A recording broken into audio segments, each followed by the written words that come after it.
파도TV 시청자 여러분, 나비 효과라는 말씀에 대해서 들어보신 적 있습니까?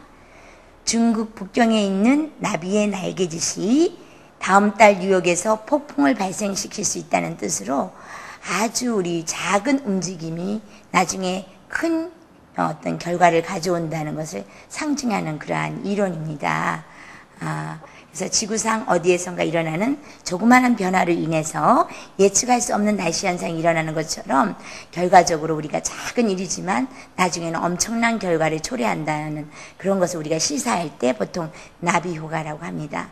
오늘은 요즘에 참 그 학교 주변에서 학교 폭력 때문에 굉장히 그 문제가 많이 발생하고 가해자인 학생에 대해서 지나치게 이제 마녀 사냥이랄까 걔네들을 굉장히 문제 있는 사람으로 이렇게 몰고 가는데요. 오늘은 좀 우리 파도TV 시청자 여러분들의 시각을 좀 더 다양한 관점에서 볼 수 있게 하기 위해서 과연 이 아이들이 원래 태어날 때부터 굉장히 범죄 성향으로 태어났기 때문에 그런 것이 아니라 어느 성장 과정에서 있었던 어떤 그 아픔이나 또는 위기를 잘 해소하지 못한 것이 나중에 와서 이렇게 큰 결과를 초래하게 됐다는 것을 한 서너 사례를 보여드리면서 오늘 그 말씀을 드리고자 합니다.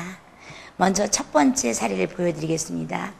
이 학생은요, 정말 그 스님들이 참 뭐라 그럴까 예뻐하는 단정한 학생이고 보통 평범한 예의 바른 학생이고 신경도 굉장히 예민해서 사실 이런 일로 오지 않았다면 저런 애가 무슨 개미라도 죽일 수 있을까 이 정도의 아이였는데 학교 폭력으로 연루됐다 그래서 저희 클리닉에 의뢰가 되었어요. 저는 그 아이가 나타나기 전에는 머리도 짧게 깎고 흔히 우리가 친구나 장군의 아들에 가끔 이렇게 깍두기라고 표현되는 분들이 나오지 않습니까? 좀 이렇게 좀 어깨 근육질의 남자로서 이게 우락부락한 그런 남학생이 들어올 줄 알았는데 아주 거의 고개는 숙이고 위축돼서 피부도 창백하고 하얗고 눈은 불안해서 두리번거리는 그런 학생이 벽에 몸을 딱 붙이고 거미처럼 슬금슬금 기어들어왔어요. 정말 눈은 볼 수가 없을 정도로 많이 흔들리고 있었고 배는 움켜잡고 있었는데 왜 너 배를 움켜잡고 있느냐 그랬더니 그 일 입구부터 그러니까 말하자면 이렇게 폭행사건 입구부터 신경성 위험 때문에 지금 이 허리조차 들 수가 없다 이렇게 말을 했어요. 그래서 내가 아무리 인생의 어떤 진리를 통달한 사람은 아니지만 학교 폭력으로 이렇게 연루돼서 온 학생치고는 너무나 이 그림이 안 맞는다고 그랬더니 조금 웃었습니다, 그 아이가. 그래서 제가 그 나무 그림을 처음에 그려보게 했어요. 아이를 긴장도 풀게 할 겸 저도 또 그 아이에 대해서 사전에 그 담임인 선생님이나 또는 보호자에게 아이에 대한 피드백은 좀 받았지만 그래도 이런 공부를 안 한 분들이 얘기하는 거하고 또 제가 보는 건 좀 다른 관점이기 때문에 일단 나무 그림 검사를 좀 받았습니다. 자, 나무 그림을 보겠습니다. 나무 나이는 20살이라고 했어요. 그리고 날씨는 비 올 것 같다고 했습니다. 그리고 기분은 우울한 기분이라고 했고요. 어쨌든 이 그림은 아주 작고 용지 하단에 그려졌습니다. 힘들었던 시기는 14살이라고 했어요. 14살이면 어떻습니까, 우리가? 중학교 한 1학년? 2학년 그 정도지 않습니까? 그때 힘들었다 그랬고요. 지금 가장 필요한 건 누군가가 옆에서 있어주는 거라 그랬어요.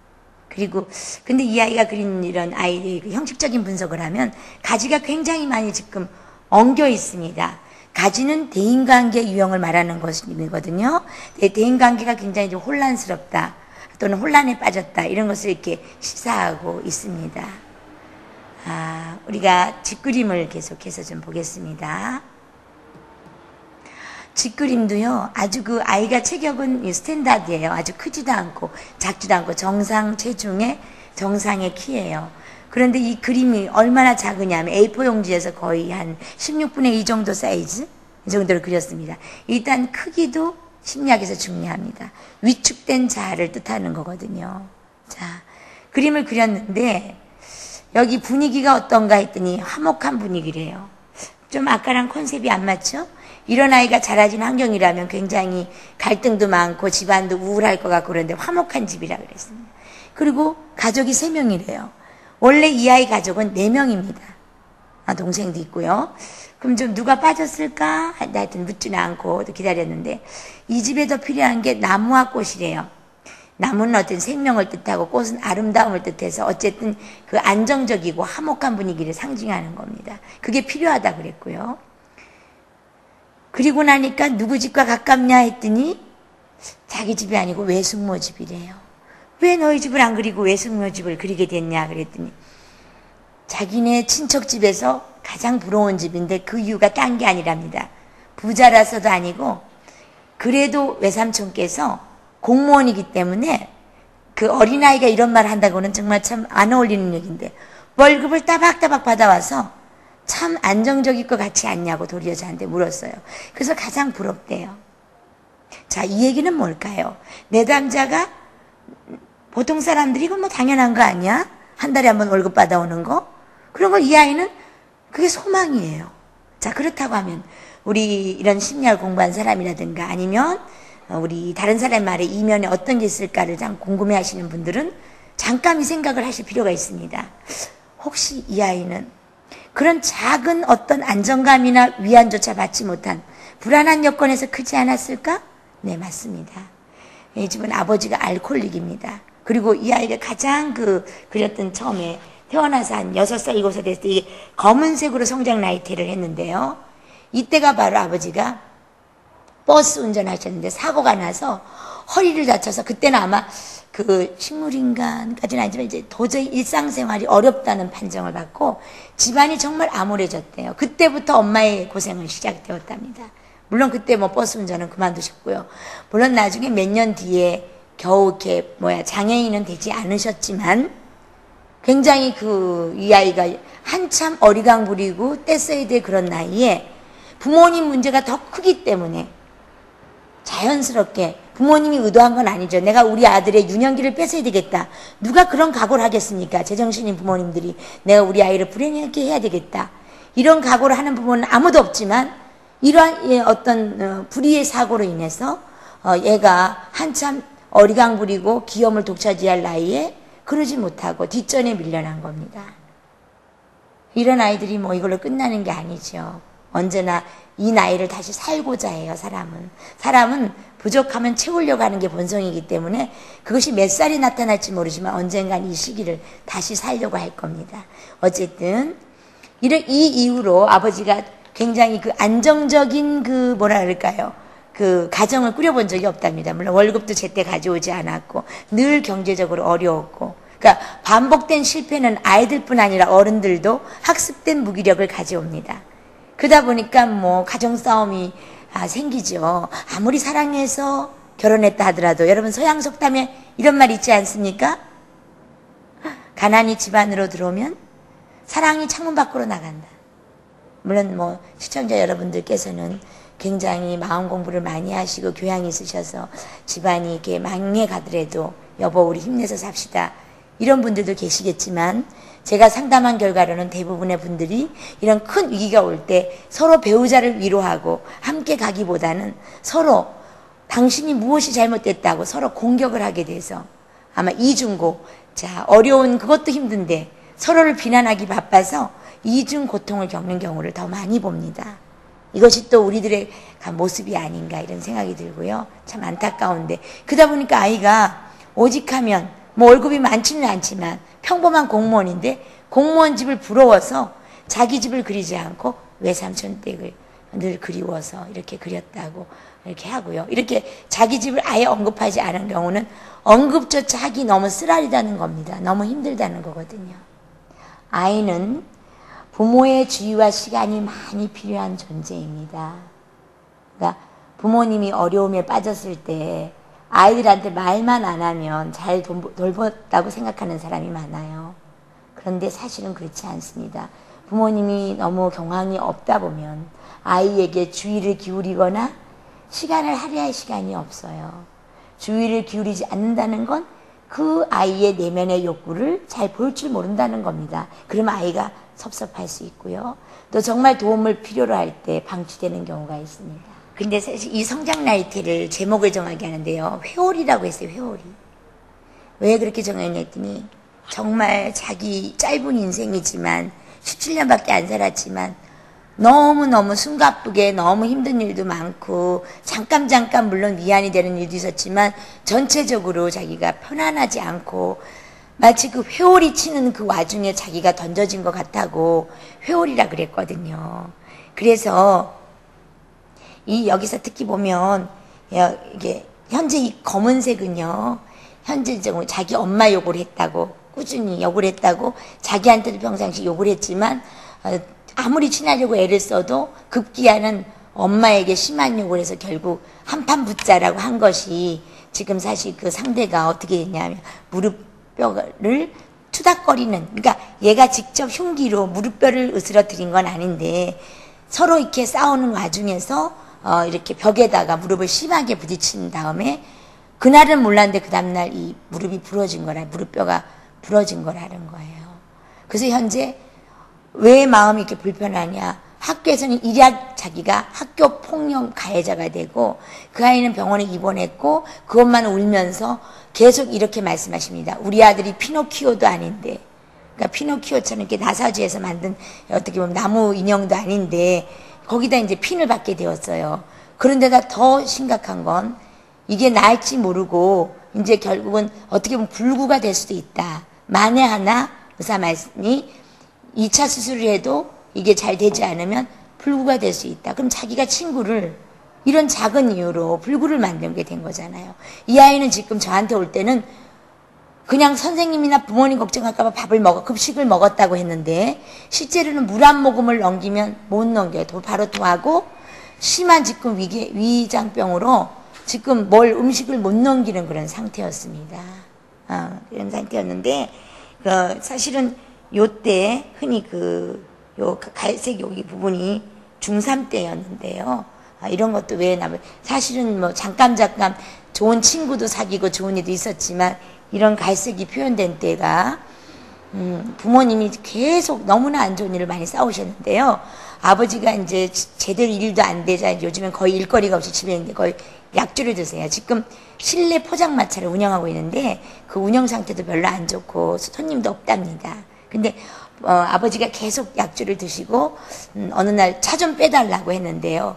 만취한 상태에서 차를 빼다가 후진한다는 게 전진을 하는 바람에 앞에 있는 벽을 뚫고 들어가서 앞에 있는 소나타, 레간자 몇 대 세 대의 차를 일약 다 부서뜨리고 그래서 이제 차값은 물어주기로 또 했는데 주변에서 술 먹고 누가 운전했다는 말을 일러서 거의 그 벌금과 또 한동안 운전을 못하게 되는. 그래서 그때 집이 돈이 없었는데 정말 그때 집이 완전히 망하는 줄 알았고 엄마 아버지는 계속 싸우고 자기는 그때 집 방 안에 들어가서 눈물을 하염없이 흘릴 수밖에 없었다.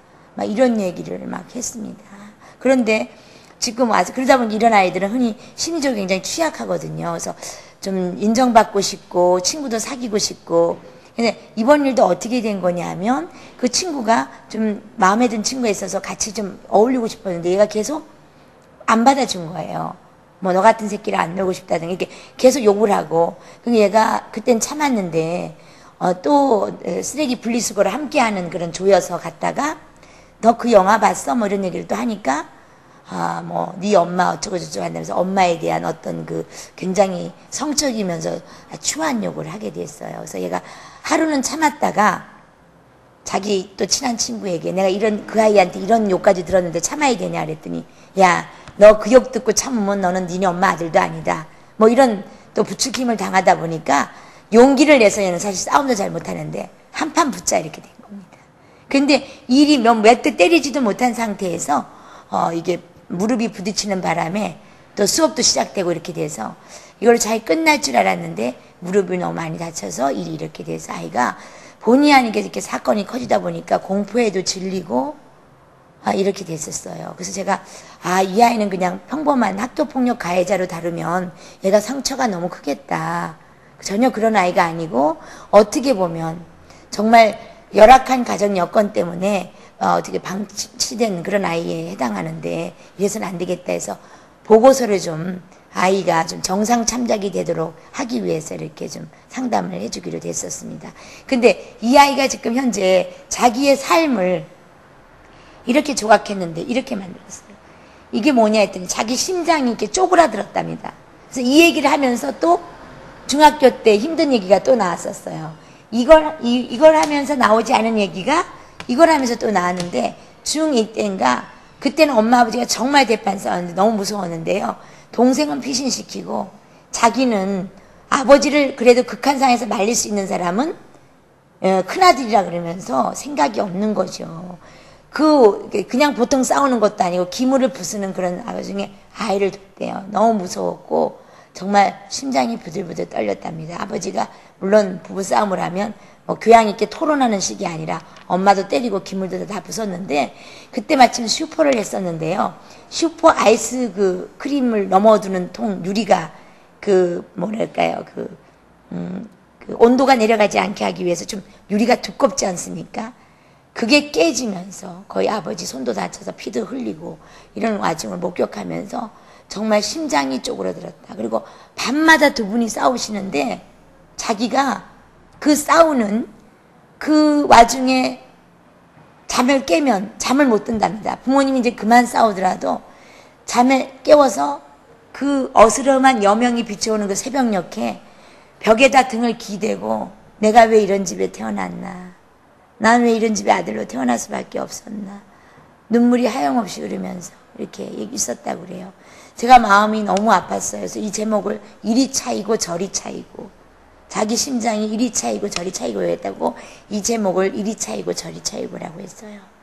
자, 17살 소년이, 한참 꿈에 부풀고 미래를 준비해야 될 소년이 부부싸움에 일찍 잠에서 깨워서 비참한 기분으로 조그만 방에 벽에 등을 기대고 자기 신세를 비관하는 실루엣을 시청자 여러분 그려보십시오. 그 소년이 나였다면, 그 소년이 나라면, 내 아들이라면 얼마나 마음 아픈 일입니까?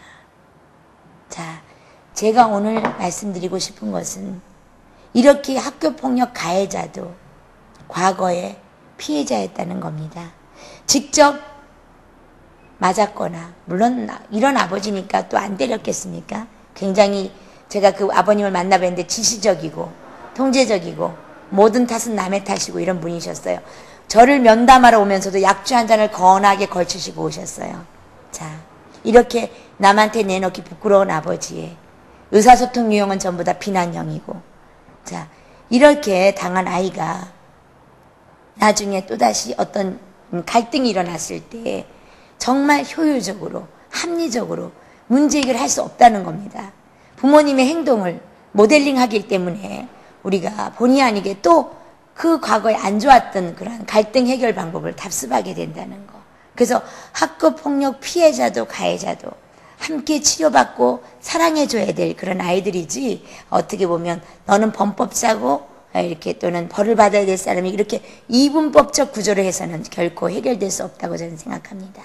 자, 이번에 이 사건과 1년에 비슷하지만 여학생 사건인데요.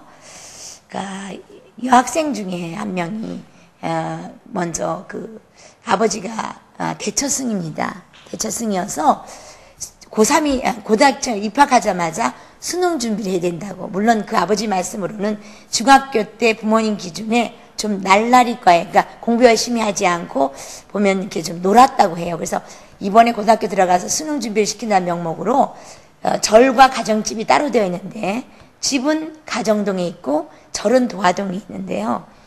절에다가 아이를 가둬두고 집에를 안 보냈습니다. 보내더라도 뭐 3시간, 4시간, 최고 길게는 6시간만 놀다가 다시 와야 됩니다.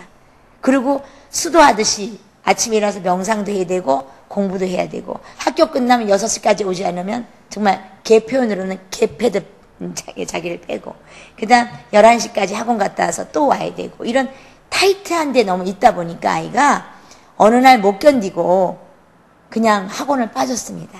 그리고 친구랑 놀게 되었는데, 이 아버지가 학원에 가끔 전화를 이렇게 해보시는데 그날따라 또 아이가 안 온 걸 알고는 이 아이랑 친한 어떤 여학생 집에다 전화를 한 거예요. 그 핸드폰으로. 근데 아이가 아무래도 친구의 뭐 험이니까 얘기 안 하고 아버지 혼날까봐 이리저리 이렇게 피했는데요.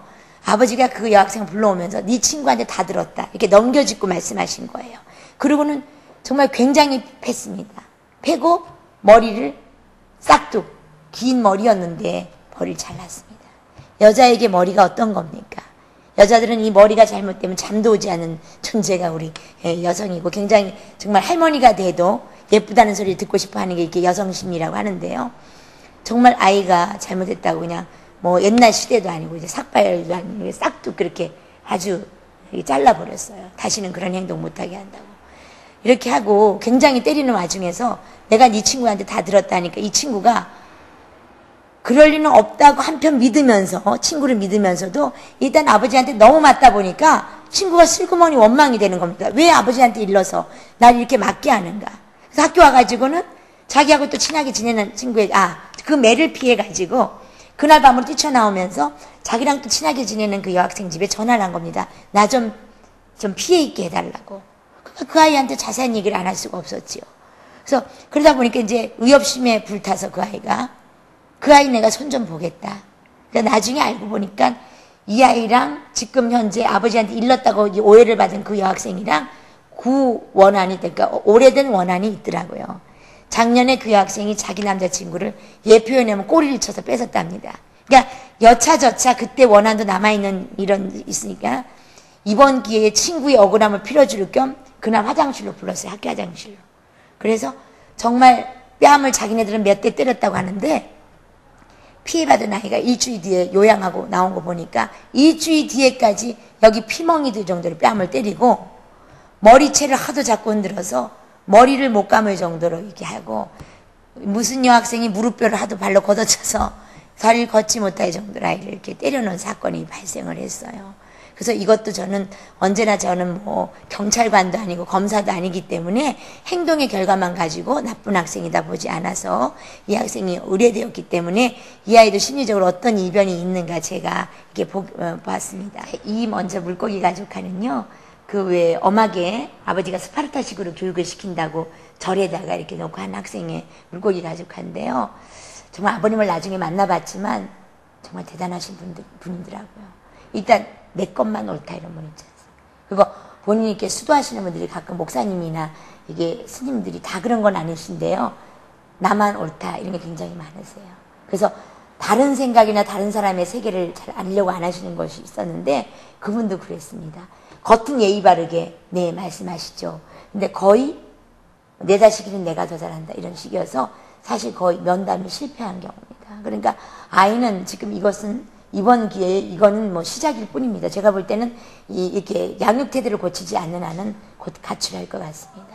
지금 보시면 이 물고기 가족화가 아주 그림이 엄마 아버지 자기 여동생 다 그렸는데요. 전부 수초로 가로막혀 있습니다. 자기는 또 동굴 안에 들어가고요. 자, 엄마 아버지도 수초로 가로막혀 있고 여동생도 수초로 가로막혀 있고 본인도 또 동굴 안으로 들어가고 있어요. 이것은 우리 동작선 가족화에서 보면 이렇게 보면 구획 나누기에 들어가는 건데 구획을.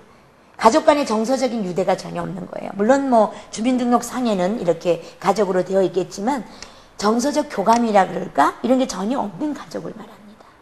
그리고 물고기 사이즈가 아주 작아요. 물 아래에 있고요. 어항 아래에. 그러면 우울하다는 뜻이고요. 자존감이 아주 낮죠. 자, 이렇게 학대에 비슷한 뭐 이거는 교육, 제가 볼 때는 이거 엄격한 교육이란 말도 교양인 말 같습니다.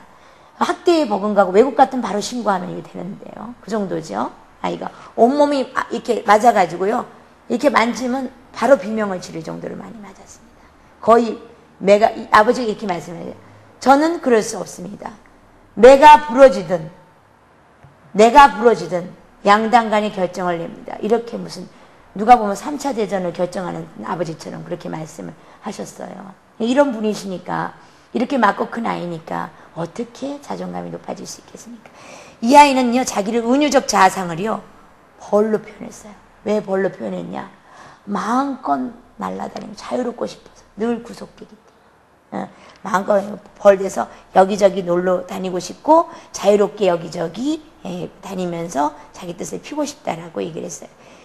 자, 그 다음에 아까 그 옛날 남자친구를 뺏었다고 해서 실제로는 아까 그 아이는요 어떤 정보만 내가 이렇게 해서 당했다는 얘기만 한 거고 실제 때린 아이는 이 아이거든요. 이 때린 아이를 보면은 더 심각한데요. 두 번째 이 아이는 다요인 인성검사라고 성신여대의 김정규 박사와 염태호 박사님께서 한국판으로 표준화한 게 있습니다. 거기에 의하면 도덕성이 20%였어요. 20% 정도 나왔다는 건 정말 도덕성이 낮다는 거거든요. 그리고 자기 통제 점수도 굉장히 낮았습니다. 이 얘기는 뭡니까? 자기 통제가 안 되고 도덕성도 낮아요. 비행군으로 벌써 들어갔다는 얘기죠.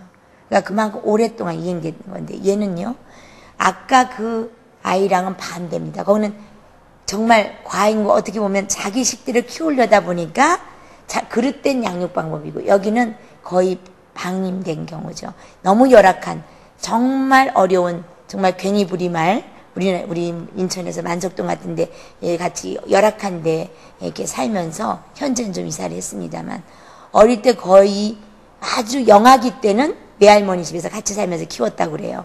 근데 그 이후에 조금 철들 때부터는 거의 왜 된장에 밥 말아놓고 숟가락 꼽아놓고 문 걸어놓고 나오는 열악한 집들이 많듯이 그렇게 큰 아이예요. 그러니까 너무 갖고 싶은 거, 기초적으로 먹고 싶은 것도 못 먹고 오랫동안 열악한 여건에서 현재까지 어려운 집이에요.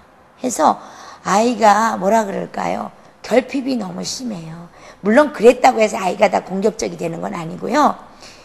상당 가정에 자기가 지금 하는 행동이 누구랑 가장 많이 같냐면 아버지랑 닮았답니다. 다 그런 건 아니겠지만 이렇게 열악한 경제적으로 이렇게 소외계층들을 보면요. 또 부모님들 중에서도 굉장히 이렇게 안 닦인, 이렇게 뭐라 그럴까요? 거친 성격이 그대로 있는 부모님이 계셔서 아이들이 경제적으로도 어려운데 또 정신적인 위안도 못 받는 이런 경우를 보고 있게 되거든요. 아이가 자기 실제의 자기라고 하면서 은유적 자아상을 뭘로 했냐면요. 언덕 위에 외롭게 핀 민들레라고 했어요. 그러니까 왜 민들레를 표현했냐. 이유가 여러 가지 있을 수 있거든요. 자, 어떤 사람은 민들레가 정말 작고 이렇지만 어려운 여건에서 피어나기 때문에 정말 강인한 그런 거라 해서 민들레다. 근데 얘는 그게 아니었어요. 자기 만족도 못하고 외로움도 많이 타고 못생겼고 아직은 덜 자라서라고 말을 했습니다. 근데 이 아이는 못생겼냐고요? 아니요. 허리도 하늘하늘, 얼굴도 너무너무 예쁘고 정말 여성적인 아이였는데 이렇게 이쁨 받지 못하고 큰 아이는요. 본인이 아마 미스 코리아 진이 돼도 이렇게 말할 거요. 저는 너무 못생겨서 내일 황신의 코를 고치러 간다고. 이렇게 현재의 자기 모습을 끊임없이 부인하게 돼요. 근데 실제 이렇게 얘기를 했습니다.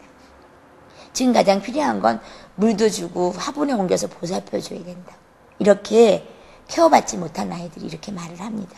그래서 어떻게 보면 여러 자기에 대한 미움, 부족함, 또 부모에 대한 원망이 이렇게 투사되는, 남에 대한 이게 화로 투사되는 경우가 많아요. 예전에 왜 아버지한테 야단 맞은 남자 중학생이 엘리베이터 안에서 아무 관계도 없는 여자 중학생을 살해한 사건이 바로 그런 것을 반영해 주는 거죠. 자, 이 아이가 그린 물고기 가족화를 보면 아버지가 일단 담배를 피고 있습니다. 자, 담배라고 하는 것은요, 바로 굉장히 권위적인 사람에게 들려져요. 그러니까 청속이나 담배나 길고 딱딱한 게 그려지면요. 아니, 길고, 이렇게 이런 걸 그려지는, 그러니까 담배든 막대기든 청속이든 이게 들려져 있으면 굉장히 권위적인 아버지를 뜻해요. 그러니까 이 아이 같은 경우는 얼굴은 굉장히 미인인데 무표정합니다. 그래서 이번에도 그 피해자 어머님이 용서가 안 되는 게 얘만 용서가 안 된다 그랬어요. 이유가 뭐냐 했더니 아이가 당돌하게 얼굴에 미안한 표정을 못 짓는다고. 근데 이 아이 말은 자기가 원래 그렇대요. 그리고 자기 아버지도 그렇대요. 그러니까 우리가 비언어적인 메시지도 중요한데 그것도 모델링 됩니다. 부모님들이 어떤 표정을 짓느냐. 그러니까 이 표정은 수많은 말을 대변하지 않습니까? 더 많은 말을 대변하는데 이랬을 경우 이렇게 어떤 상황에 맞지 않는 표정은 오해를 불러일으키죠. 그래서 상당 가정에서 이러한 지도도 했습니다. 그리고 이제 엄마는 이렇게 빨래하면서 아버지에게 잔소리하고 있고 자기는 중요한 건 헤드폰을 막고 있어요. 동생은 자고 있고 자기는 헤드폰을 끄고 음악을 듣고 있다는 것은 뭡니까? 귀를 막았다고 하는 것은요. 일단 집안내 일하는 얘기를 듣기 싫을 만큼 지겹고 또 이 아이 자체가 귀를 안 그린다, 귀를 막는다고 하는 것은요. 대인관계 문제가 굉장히 많아요. 역지사지할 수 없다는 겁니다. 내가 생각한 대로 믿어버리고 다른 사람 말을 믿지 않는다는 겁니다. 의사소통 유형에서 별로 바람직하지 않은 거죠. 파도TV 시청자 여러분께서 지금 3가지 어떻게 보면 그 폭력 사건에 연루된 가해자 입장에 있는 학생들의 사례를 보셨는데요. 제가 오늘 말씀드리고 싶은 건 이 3사례 모두 다 어떻게 보면 아이들이 원래 굉장히 나쁜 아이로 태어났다거나 원래 뭐 그러한 낙인을 받고 이렇게 태어난 것이 아니고 지금은 그럴 만한 이유가 있었다고 제가 말씀을 드리고 있습니다. 작년에 출시된 버터플라이 이펙트라는 영화, 나비효과라는 그런 영화를 보셨습니까? 거기 보면 남자 주인공 에반이 나오죠. 아동기부터 청소년기 또는 청년기까지 이렇게 쭉 보여주고 있는데요. 거기에 친구들이 같이 나옵니다. 아주 퉁퉁하고 마음 좋고 겁 많은 렌이라는 아이도 나오고 또 거기서 거의 그 당시에도 비행 청소년 그 징후를 보이는 톰이라는 아이가 나오고 토미의 여동생 켈리가 나옵니다. 켈리는 아버지에게 밤마다 성폭행을 당하는 그러한 아이죠. 또 에바는 아버지가 정신분열증 환자로 어린 시절에 그 사람을 죽여서 정신과 질환으로 정신병동에 들어가 있는데 그때를 엄마는 기억을 못한다고 생각했는데 유치원에서 그 그림을 재현하면서 이 영화가 시작이 됩니다. 자, 여기서 보면 톰이라는 아이는 굉장히 비행으로 나오는데요. 톰이라는 아이는 아버지에게 굉장히 많이 맞고 자란 아이예요. 그래서 분노를 아버지한테 필 수 없으니까 굉장히 친구들에게 학대를 하면서 이렇게 품행장애 아동의 모습을 보이고 켈리는 굉장히 예쁘고 사랑스러운 아이인데도 자존감이 굉장히 낮아요. 아버지에게 그런 일을 당해서. 실제로 에반과 켈리는 그 영화 속에서 아버지의 강요에 못 이겨서 지하실에서 노빈 영화를 찍는다고 나체로 또 영화를 찍고 성행위를 강요받은 그러한 일도 있습니다. 자, 정리하면 에반은 정신분열증 아버지가 과거에 안 좋은 모습을 아주 굉장히 이상행동을 보여주는 모습을 기억하고 힘든 일이 있을 때마다 기억이 끊어지는 병을 앓고 있고요. 톰이라는 아이는 성격장애 아버지 밑에서 꾸준히 맞았기 때문에 굉장히 공격적이고 비행 청소년으로 큽니다. 켈리는 나중에 자살을 하게 돼요. 결국 아름다운 숙녀로 자랐지만 내면이 굉장히 자존감이 약하고 자기를 싫어하기 때문에 정말 사랑한다고 믿었던 에반까지 전화 한 통 없고 갑자기 찾아와서 한다는 얘기가 우리가 그때 노비눈 영화를 찍으면서 무슨 일을 했지? 자기 기억을 찾는 데만 몰두했기 때문에 그날 저녁 자살해버립니다. 네, 시청자 여러분, 버터플라이 이펙트라는 영화에서도 볼 수 있듯이 우리가 부모님들이 의도했든 의도하지 않았든 과거에 보여준 안 좋은 행동들이나 모습들이 그들의 이후의 삶에 얼마나 파괴적으로 이렇게 영향을 미치는지 알 수 있습니다. 정말 우리가 우리 주변에서 정말 행동이 너무 밉다. 어떻게 저렇게 인간으로 저런 행동을 할 수 있지? 정말 만나기 꺼려지고 만나면 우리에게 상처를 주는 그런 사람들은 여러분에게 그릇된 방법으로 SOS를 치고 있다고 보시면 됩니다. 근데 그 영화에서 주인공 에반이 이런 말을 해요. 자기 기억을 용기 있게 직면하기로 결정하면서 상처를 주는 방법도 있었듯이 반드시 치유하는 방법도 있을 거야. 이렇게 다짐을 하고 자기 기억과 안 좋은 기억과 직면하는 그러한 대사가 있습니다. 여러분, 이경의 심리치료 꾸준히 보시면서 자기 삶을 통찰하시고 하시면 반드시 여러분 상처도 치유를 하는 방법을 찾을 수 있고 또 우리 주변에 힘들어하는 사람의 마음도 좀 더 깊게 읽으실 수 있을 것입니다.